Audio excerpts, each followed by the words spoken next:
8 तारीख को एक बिलासपुर की इलाके में उस मकान उसका महिला का जो मकान है उससे भी आगे 1 डेढ़ किलोमीटर के बाहर तो एक झाड़ियों में एक लाश मिलने की सूचना मिली यूपी पुलिस को। बिलासपुर पुलिस को सूचना मिली झाड़ियों में लाश मिलने का, तभी त्वरित हमारे को क्लिक था कि भाई ये संभवतः उसकी हो सकती है।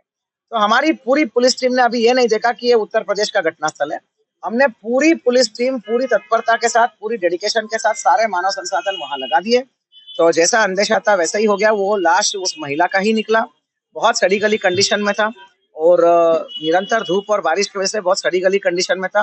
बिलासपुर पुलिस द्वारा नियमानुसार उसकी पंचायतनामा और पोस्टमार्टम की कार्रवाई करी गई, परंतु उसमें कोई clear cut cause of death नहीं मिला। कॉज ऑफ डेथ अनसर्टन था।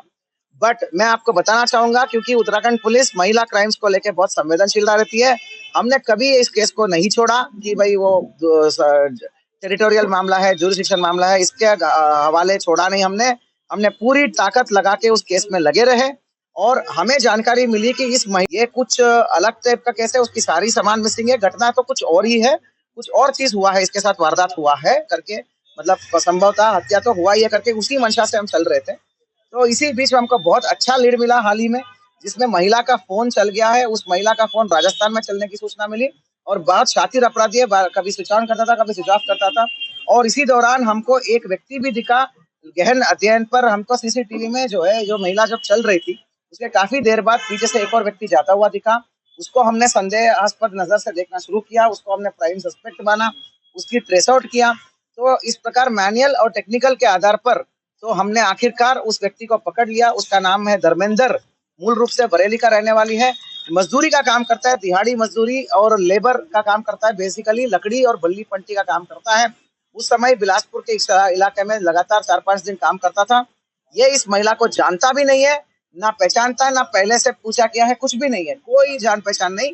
उस दिन शाम को वो नशा करके बैठा हुआ था रोड साइड वहां पे बिलासपुर में। जब महिला अपने आप जा रही थी तो काफी देर बाद ये भी पीछा करते चला गया। केवल वासना का शिकार होते हुए उसने ये देखा अकेली रोड पर सुनसान जगह पर डिबडीबा में महिला जा रही है, पीछा करता हुआ गया। उसका जो वासना की मतलब इसमें आकर और लूट करने के इरादे से उस महिला को घसीटते हुए गाड़ियों के पास ले गया। उसने बहुत प्रोटेस्ट किया महिला ने इसको लात मुक्का सब कुछ मारा। तो तब जाके इसने उसका सर पटक के उसका उसी का चुन्नी होता है, उस स्कार्फ बोलते हैं ना, जो महिलाएं जो ऑफिस में काम करने के लिए यूज करते हैं, तो उसी का स्कार्फ से उसका गला घोटा, बर्बरता रूप से गला घोटा, उसको बलात्कार किया। इस प्रकार ब्रूटल रेप करके मर्डर को अंजाम दिया। तो इस वारदात को हमने इसका पूरा कड़ी से कड़ी मिलाते हुए विक्टिम को अक्यूज को ट्रेस आउट करने के बाद इस घटना का सफलतापूर्वक हमने अनावरण कर दिया है। जो हमने गुमशुदगी दर्ज किया है उसी गुमशुदगी को हमने अभी इसका अनावरण करते हुए इसका होने के बाद इसको गिरफ्तार किया। गिरफ्तार करने के बाद इसके ही निशानदेही में अभियुक्त जो वारदात के टाइम में जो फोन यूज कर रहा था, जो सिम यूज कर रहा था इसकी बीवी के नाम पे, वो एज इट इज हमने बरामद किया है। और जो सीसीटीवी फुटेज में ये जो धर्मेंद्र चलता हुआ दिख रहा है महिला के काफी देर बाद पीछे, वही टी शर्ट, वही हमारा जीन्स मतलब कपड़े सब बरामद किया हमने।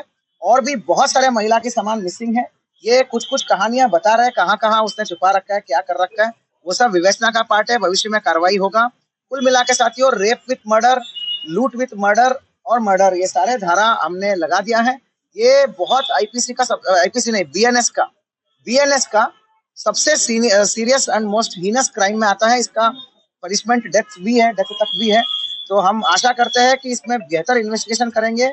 एक एक सीडीआर, सीसीटीवी, टेक्निकल एविडेंस को इतना बारीकी से हम इन्वेस्टिगेट करके इसको फांसी तक चढ़ाने के लिए हमारा प्रयास रहेगा।